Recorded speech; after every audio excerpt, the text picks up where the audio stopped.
Halo semuanya, perkenalkan nama saya Alejandro Hutagalung. Saya merupakan mahasiswa dari Universitas Kristen Indonesia dari Fakultas Hukum.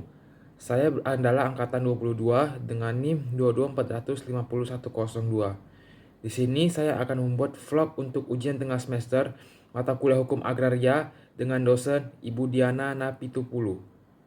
Baiklah, sebelumnya saya akan menjelaskan secara singkat definisi peralihan hak atas tanah secara tetap. Peralihan hak atas tanah secara tetap merupakan suatu perbuatan hukum yang memiliki tujuan guna melakukan pemindahan hak dari suatu pihak ke pihak lainnya. Berbeda dengan dialihkannya suatu hak, maka dengan dialihkannya suatu hak menunjukkan adanya suatu perbuatan hukum yang disengaja dan dilakukan oleh suatu pihak dengan maksud memindahkan hak miliknya kepada orang lain.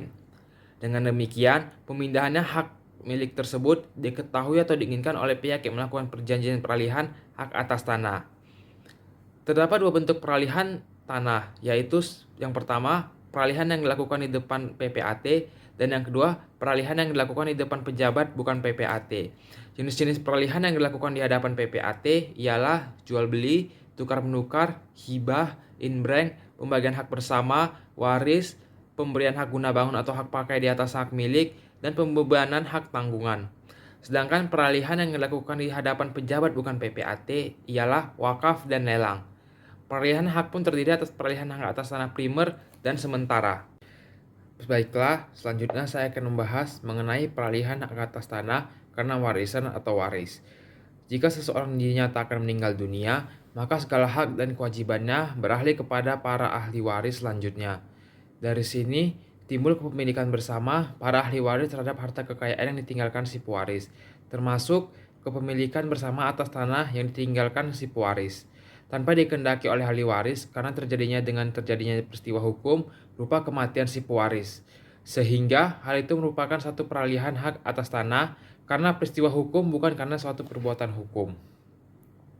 Selanjutnya, sesuai dengan ketentuan hukum waris, jika salah seorang pewaris meninggal dunia, maka segala dan kewajibannya di bidang hukum harta kekayaan akan beralih kepada ahli atau ahli-ahli warisnya. Hal ini yang kemudian dikenal dengan asas sai sine, sebagaimana ditentukan dalam pasal 833 KUH Perdata. Sehingga dengan demikian, dengan meninggalnya seseorang, maka segala harta kekayaan seseorang yang meninggal dunia beralih menjadi hak milik para ahli waris yang ditinggalkannya. Asas umum dalam pewarisan tersebut hanya dapat dikesampingkan jika pewaris pada saat meninggalnya meninggalkan sebuah surat wasiat. Untuk membuktikan siapa-siapa yang menjadi ahli waris si pewaris, maka akan dibuatkan surat keterangan waris atau akta keterangan waris. Pasal 20 ayat 2 Undang-Undang Pokok Agraria menyatakan, hak milik atas tanah dapat beralih dan dialihkan kepada pihak lain. Jika penerima warisan hanya satu orang, maka pendaftaran peralihan hak tersebut dilakukan kepada orang tersebut berdasarkan surat tanda bukti sebagai ahli waris. Proses untuk melakukan pendaftaran tanah dan pemeliharaan data karena peralihan hak melalui waris sehingga dapat balik nama sertifikat adalah sebagai berikut. Yang pertama, membuat surat kematian yang dibuat oleh kelurahan. Tetapi jika perkawinan dicatat di dalam catatan sipil, dibuat akta kematian yang dibuat oleh Dinas Dukcapil yang ada di tingkat kota ataupun kabupaten. Selanjutnya, membuat surat tanda bukti ahli waris bisa dalam bentuk notaril, tetapi jika letak tanah di desa cukup keterangan waris, dibuat saja kelurahan agar dapat didaftarkan pada kantor pertanahan. Lalu membayar pajak atau BPHTB karena pewarisan atau BPHTB waris.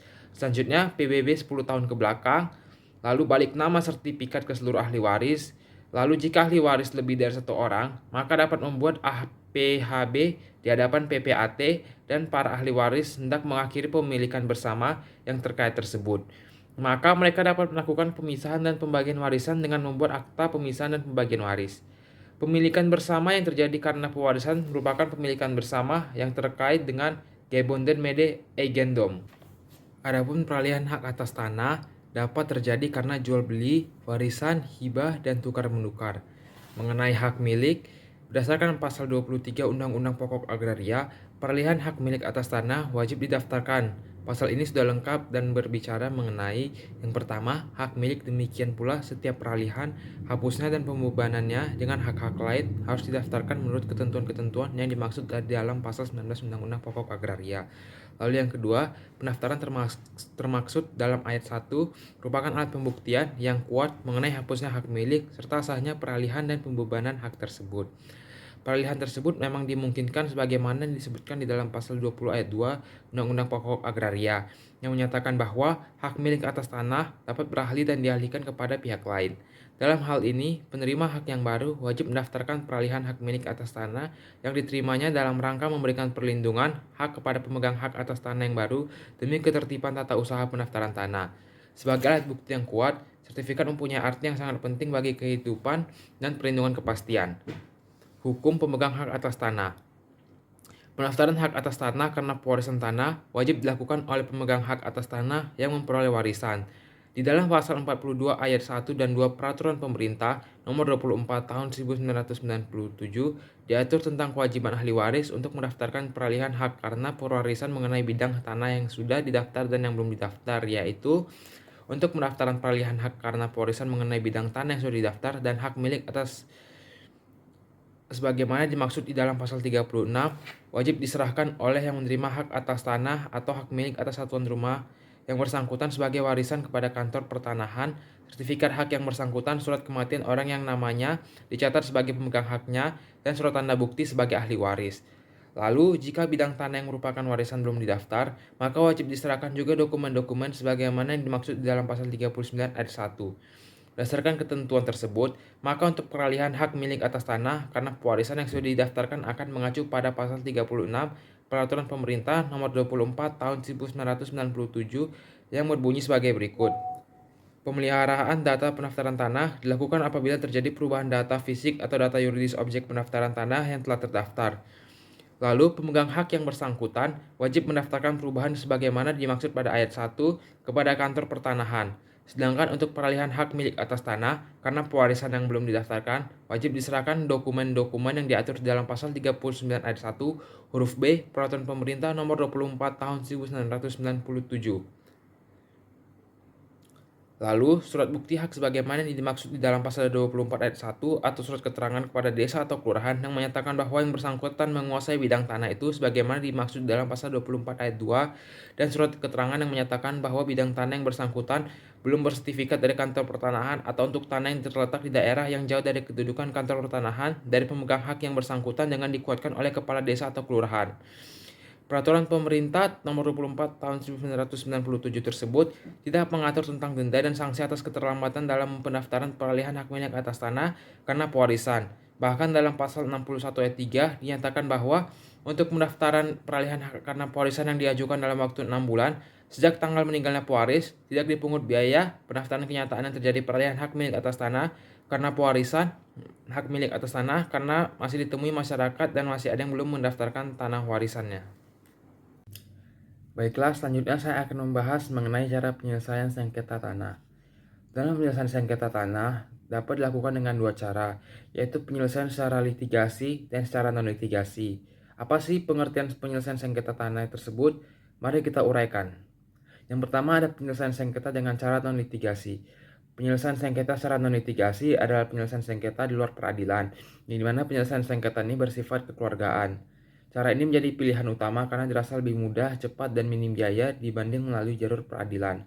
Berikut adalah beberapa cara yang dapat ditempuh dalam penyelesaian sengketa secara non-litigasi. Yang pertama ada musyawarah atau negosiasi. Musyawarah atau negosiasi melibatkan dua pihak atau lebih yang berkepentingan atau bersengketa.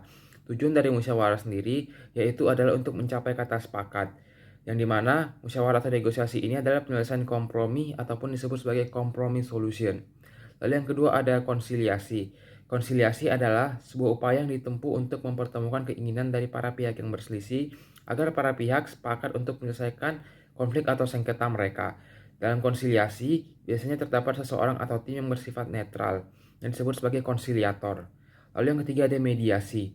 Mediasi sendiri adalah satu proses penyelesaian sengketa di mana para pihak yang sepakat untuk memanfaatkan bantuan dari pihak ketiga ataupun yang disebut sebagai mediator. Mediator sendiri merupakan orang yang bersifat netral dan tidak memiliki wewenang untuk mengambil keputusan yang bersifat mutlak. Penggunaan lembaga mediasi sendiri sebagai alternatif penyelesaian sengketa semakin banyak diminati oleh banyak orang. Bahkan pendekatan penyelesaian sengketa yang satu ini bersifat non-litigasi ini menjadi sumber inspirasi bagi pembuat kebijakan untuk mengadopsinya dalam sistem peradilan yang dikenal dengan Court Connect Mediation. Lalu yang kedua ada penyelesaian sengketa dengan cara litigasi. Penyelesaian sengketa pertanahan tidak hanya dilakukan dengan cara non-litigasi, tetapi dapat diselesaikan dengan jalur litigasi ataupun penyelesaian sengketa melalui jalur peradilan. Langkah ini ditempuh setelah dirasa mediasi ataupun negosiasi dan cara non-litigasi lainnya dirasa tidak cukup membantu. Dengan kata lain, tidak adanya kata sepakat antara para pihak yang terkait ataupun yang terlibat. Sebagai contohnya, dalam kasus mafia tanah yang mana pembeli melakukan kecurangan terhadap perjanjian terkait harga tanah dalam akta jual beli dengan yang diterima oleh penjual, dalam hal ini si pemilik tanah, maka pihak yang dirugikan dapat memperkarakan kasus tersebut melalui jalur pengadilan. Adapun contoh kasus surat peralihan hak atas tanah karena waris, yang dimana di sini terdapat surat pernyataan pelimpahan hak atas bidang tanah, yang dimana terdapat nama-nama dari para ahli waris dan pewarisnya, yang dimana juga terdapat kesepakatan dan persetujuan antara pihak-pihak yang bersangkutan mengenai pembagian tanah tersebut. Baiklah, adapun kesimpulan vlog saya mengenai peralihan hak atas tanah karena waris, yaitu pewarisan dimuat di dalam perundang-undangan yang berkaitan dengan pertanahan, yaitu di dalam Undang-Undang Pokok Agraria Nomor 5 Tahun 1960. Secara yuridis, yang diwariskan adalah hak atas tanah, bukan tanahnya. Memang benar bahwa tujuan pewarisan hak atas tanah adalah supaya ahli warisnya dapat secara sah menguasai dan menggunakan tanah atau satuan rumah susun yang bersangkutan. Lalu yang kedua, peralihan hak milik atas tanah dapat juga terjadi karena pewarisan sesuai dengan pasal 26 Undang-Undang Pokok Agraria. Pewarisan dapat terjadi karena ketentuan undang-undang ataupun karena wasiat dari orang yang mewasiatkannya. Sehingga pewarisan hak atas tanah atau hak milik atas satuan rumah tidak hanya terjadi karena ketentuan undang-undang, melainkan karena ketentuan peraturan perundang-undangan atau karena adanya surat wasiat yang dibuat oleh pemegang hak atas tanah sebelumnya. Demikianlah vlog UTS saya mengenai peralihan hak atas tanah karena waris. Saya memohon maaf sebesar-besarnya apabila ada kesalahan dalam pengucapan kata. Sekian dan terima kasih.